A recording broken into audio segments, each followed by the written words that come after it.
Bonjour, je vous présente quelques pigments, comme vous pouvez les voir. Alors là, la lumière est un peu forte, on ne voit pas forcément les belles étiquettes que j'ai faites. Mais du coup, simplement une petite présentation des minéraux, de deux minéraux, ici de l'azurite, et ici aussi. Donc vous voyez, la pierre est bien bleue.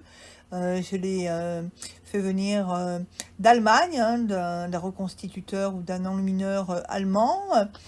Et des pierres aussi, vous voyez qu'elles sont différentes selon les régions. On a ici donc une pierre bleue, on voit bien que l'azurite est bleue.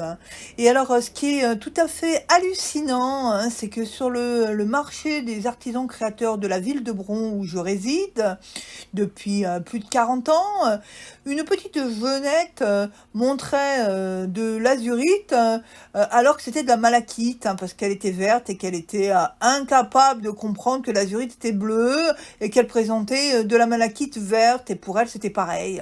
J'ai été outrée d'une telle ignorance et je ne me suis pas privée de lui faire savoir, au risque de passer pour une experte auprès d'elle, car elle visiblement n'y connaissait rien du tout. Quelle lamentable sélection. Ceci dit, le petit lapis lazuli aussi, qui est très beau, une pierre avec des pyrites blanches, avec des pyrites dorées et de la calcite blanche. J'aime bien regardez comme c'est beau comme ça. Et alors du coup, on purifiait le lapis lazuli pour en faire un pigment avec une savante préparation de de pastilles avec du mastic, de l'huile, etc. Et du coup, la mise en place ne se fait plus. Et du coup, il fallait broyer le pigment en poudre. Et puis, une fois qu'on avait fait fondre la cire, le mastic, la colophane, etc., l'huile, eh bien, on amalgamait la pastille à partir des années 1350 à peu près. Bien avant, on ne savait pas faire, enfin, selon les spécialistes qui ont écrit sur le sujet. Et donc, les enlumineurs préparaient ainsi leur pigment. Et on amalgamait la poudre et le liquide pour en faire des boudins, comme des boudins de baguette. Et on extrayait ainsi le pigment sorti de ce boudin. Voilà. Et en fait, ce qui est assez hallucinant, c'est que le pigment, comme ça, est pur. Il y a plusieurs process de lavage. Alors, c'est très compliqué, j'en parlerai. Je l'ai pas testé, mais j'aimerais beaucoup le faire. Voilà, ceci c'est pour le lapis lazuli en poudre. Alors, ce qui est bien, c'est qu'on peut justement avoir on peut faire des pierres, enfin des perles. On peut faire avec ces pierres, on peut faire des perles pour faire des colliers de lapis lazuli. Alors là, je sais pas si c'est vraiment du lapis lazuli ou si c'est si c'est un peu de peinture, mais on dirait quand même.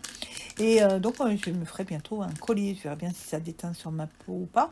Je l'ai même pas payé très cher, ceci dit. Le safran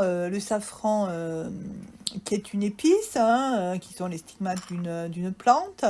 Alors du coup, je l'ai mélangé un peu avec du vinaigre, et là, il me reste la forme séchée que j'ai faite il y a plusieurs mois.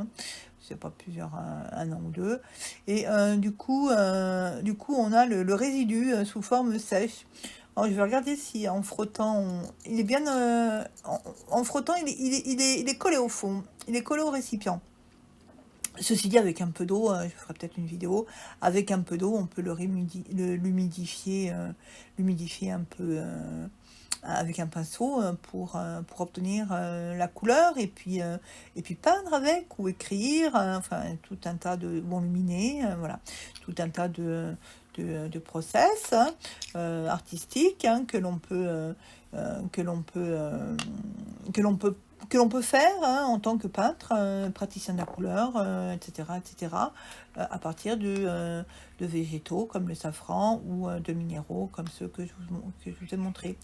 Un process, j'entends par process, c'est processus, procédé de fabrication à partir ici du safran ou à partir d'un minéral qui est une matière naturelle, un matériau de la couleur et qui permet de produire des couleurs naturelles. Voilà. Et là, par exemple, avec du vin, donc on fait du safran, une autre couleur de safran qui est un peu différente. Je vais faire la mise au point. Voilà, donc c'est pas mal. Et c'est un petit bout séché aussi, du coup ça fait une matière qui est déposée au fond de la capsule, et puis voilà, ça fait un jaune. C'est la couleur qui est assez connue au Moyen-Âge, le jaune de safran. Et puis là, avec la glaire, du coup, la glaire, la glaire d'œuf, puisque c'est du blanc d'œuf.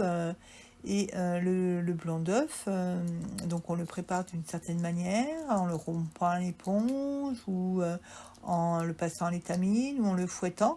Et ça donne un liant qui permet d'amalgamer ici soit une épice, soit un stigmate de fleurs, soit même une poudre de minéral. Voilà, mais la poudre, chaque minéraux a différents liants en fait, selon les époques. C'est tout un art aussi d'amalgamer la couleur avec un liquide. Et la glaire d'œuf, qui est du blanc d'œuf travaillé et clarifié, limpide comme de l'eau, disent les textes.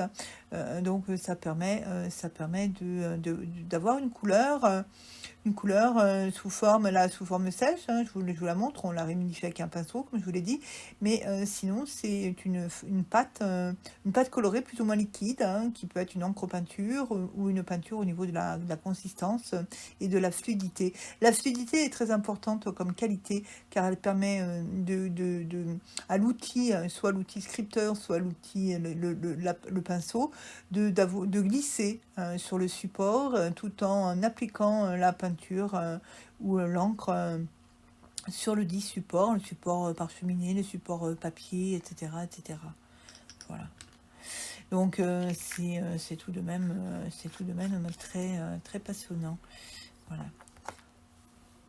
J'enregistre ceci et vous l'aurez à profusion en direct, en indirect, en replay.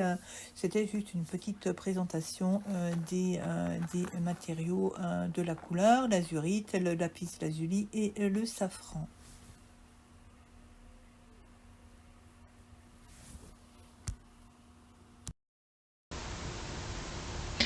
Je veux vous présenter une sorte de base de données. Je dis sorte de base de données parce que ça s'appelle en fait vocabulaire codicologique, qui a été fait par le très honorable paléographe et codicologue Denis Muserel, décédé il y a peu, et dont l'URL est www.paléographia.org. Si vous tapez vocabulaire codicologique sur votre navigateur, n'est-ce pas, eh bien vous pouvez atteindre ce lien, bon gré mal gré.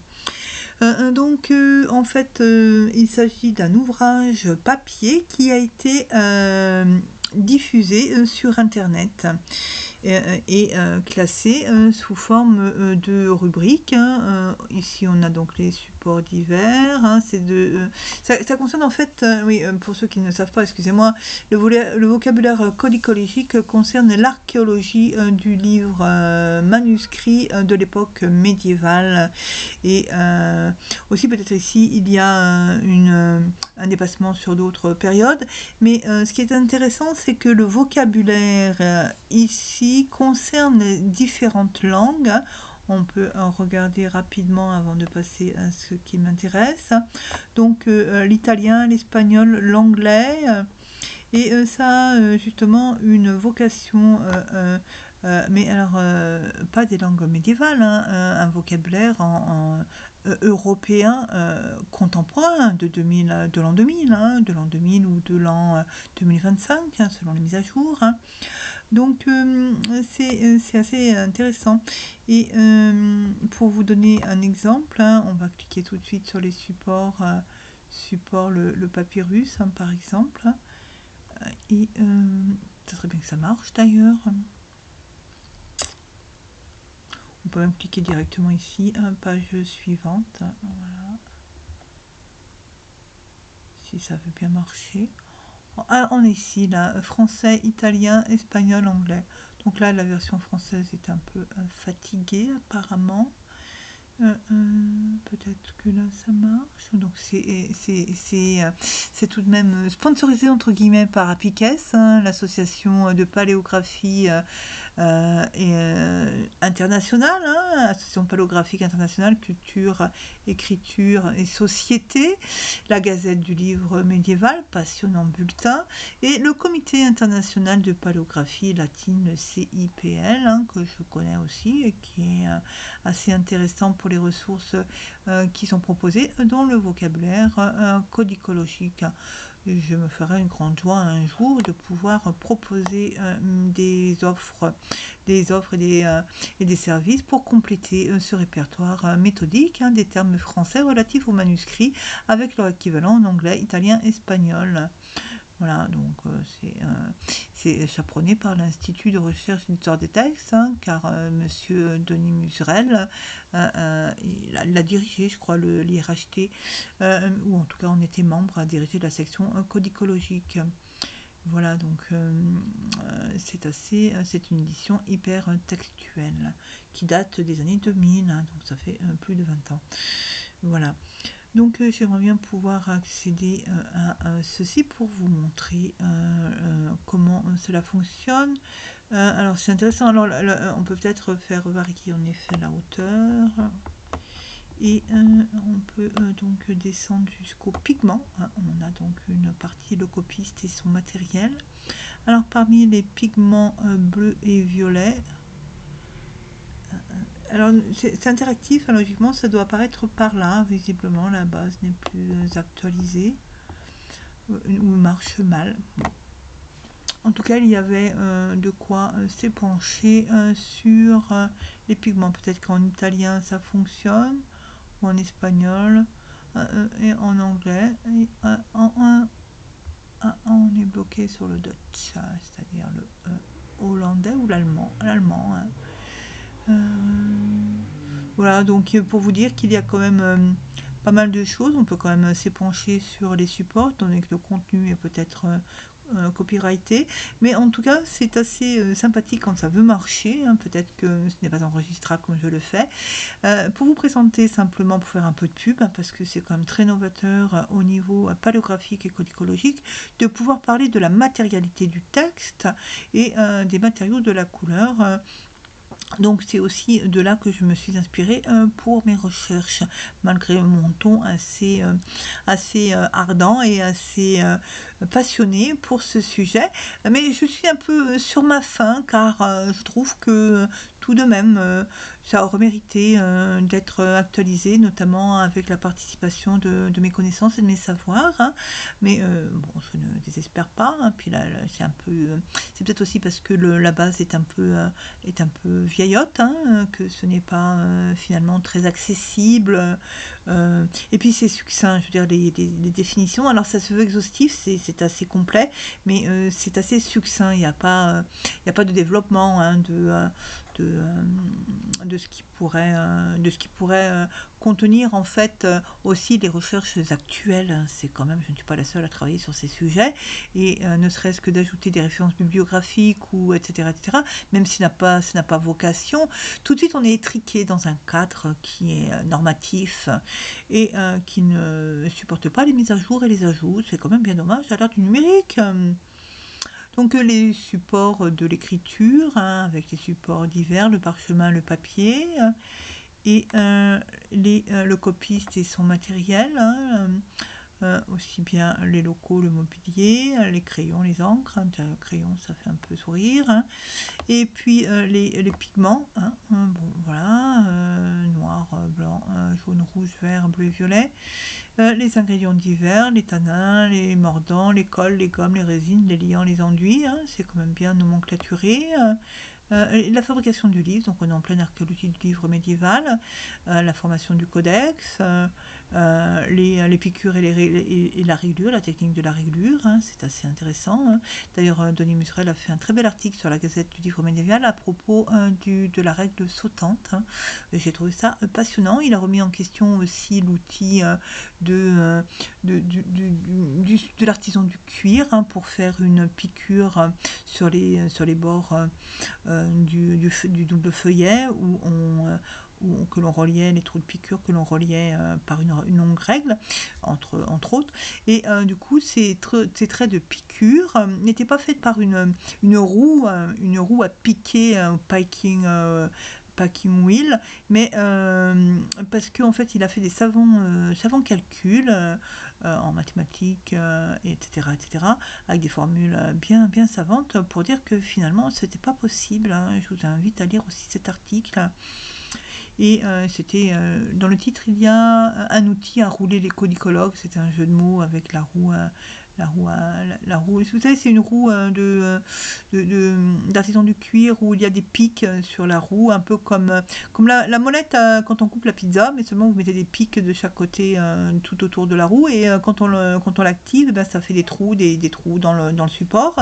Donc c'est les trous de piqûre que longtemps on a cru être l'outil avec lequel les copistes ou les parcheminiers préparaient leur support pour justement régler le parchemin.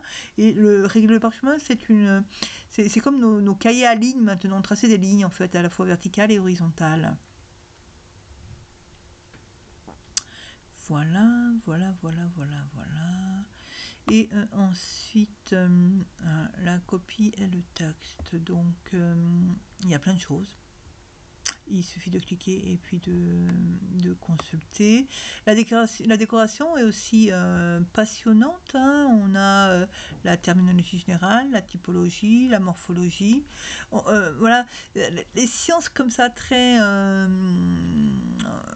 spécifiques et très pointues et très masculines finalement, s'évertuent à parler en termes très précis. Alors c'est très appréciable, mais si ça pouvait être développé avec des sous-parties beaucoup plus pas poétiques, mais beaucoup plus intuitives et beaucoup plus réelles dans la matérialité, dans la pratique, dans l'artisanat, et non pas dans quelque chose de très nomenclaturable finalement, ou de très normatif, parce que quand l'on pratique un art du patrimoine écrit médiéval, que ce soit l'enluminure, la calligraphie ou etc., eh bien la pratique demande une autre réflexion que de mettre tout ça dans des cases, voilà, et de nommer avec la lexicographie. En plus, la lexicographie est quand même, d'un point de vue étymologique, très expansif et